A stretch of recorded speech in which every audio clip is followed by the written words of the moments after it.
So people keep asking me, "Hey, Dwayne, did you really not get anything from all the companies you've started?" And it's unfortunate, but uh, it's it's actually kind of a big deal that I haven't.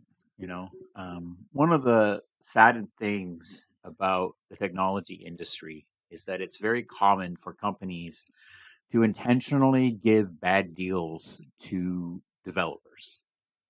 And so, one of the things that you have to understand as an engineer is that you're being given a 4 year vesting period, not because it benefits you, but because it benefits the company.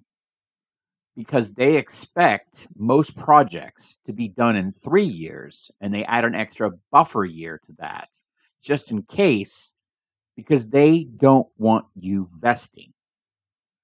And so, as a result of that, you actively have to go out of your way to make sure that you protect yourself.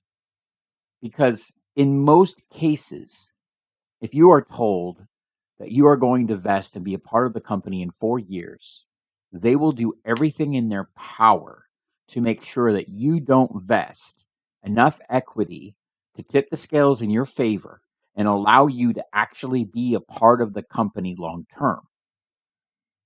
You are just a worker to them. And I know this because I've had project managers at the top tech companies tell me that they explicitly do 3 year terms for large projects intentionally, and that 4 years is considered a failure, and that they themselves get less of a bonus if the developers actually vest. And so I don't know if that's true or not, but that's what I've been told.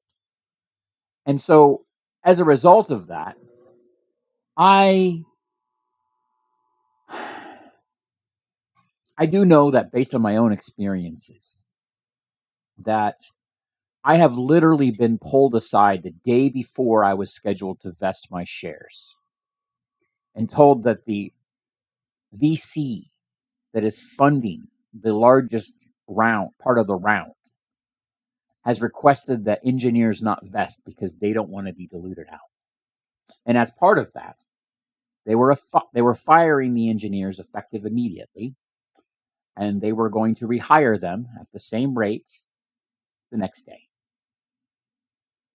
And that was just budget and accounting and paperwork to make sure that nobody who was an investor was diluted out.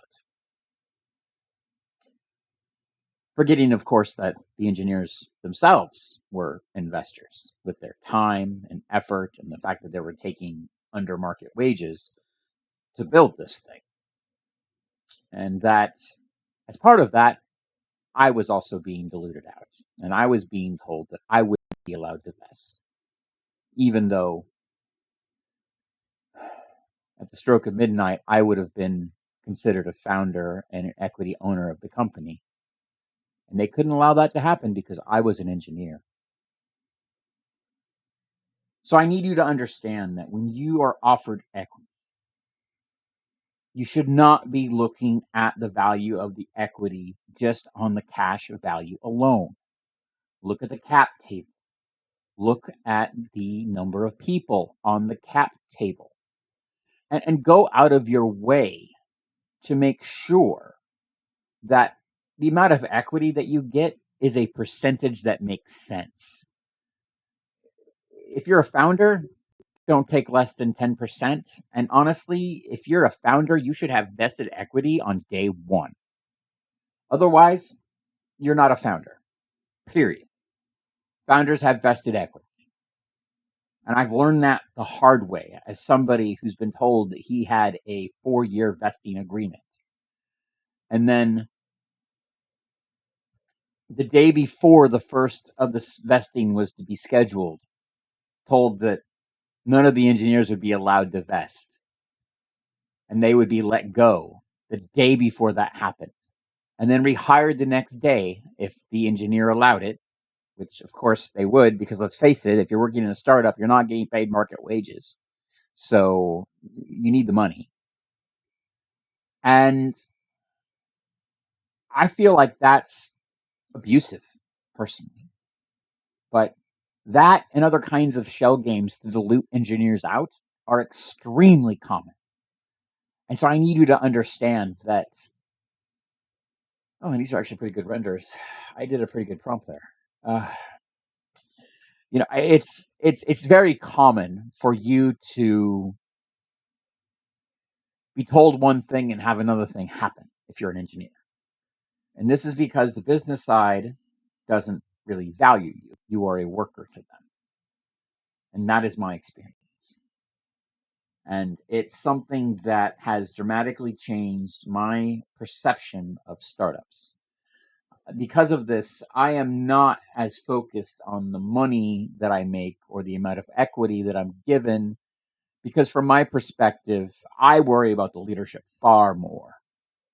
How trustworthy are they? What are their track record? And yeah, I'll negotiate harder for pay now because I know the equity is worth less, especially if the company has already done what's called a 409A. If they've already done a 409A, which is the initial valuation that venture capitalists force a company to do as part of them trying to build a moat and dilute all the engineers out, then at that point the company's worth basically far less to an engineer. And if you are not able to do a 83B because they've already done evaluation as a 49A, and you can't really take advantage of the tax benefits of the equity because of that, then in many cases you shouldn't even become somebody who cares about the equity because it's not in your best interest. Obviously, take these terms, have your accountant watch this video, and they'll explain it to you. But basically, to answer your question, no, I've worked on a few unicorns, and unfortunately, I have yet to get that big payday because they always do everything in their power to make sure that engineers don't get the equity they deserve. And so, if you join a startup, make sure it's a very small team. It doesn't have a long history. Validate that there's not a lot of people on the cap table. And if they come at you with like a 1% equity stake or something, give them the finger and tell them to F off because they're trying to abuse you. That's not enough, especially for super small teams. Just don't let yourself be abused.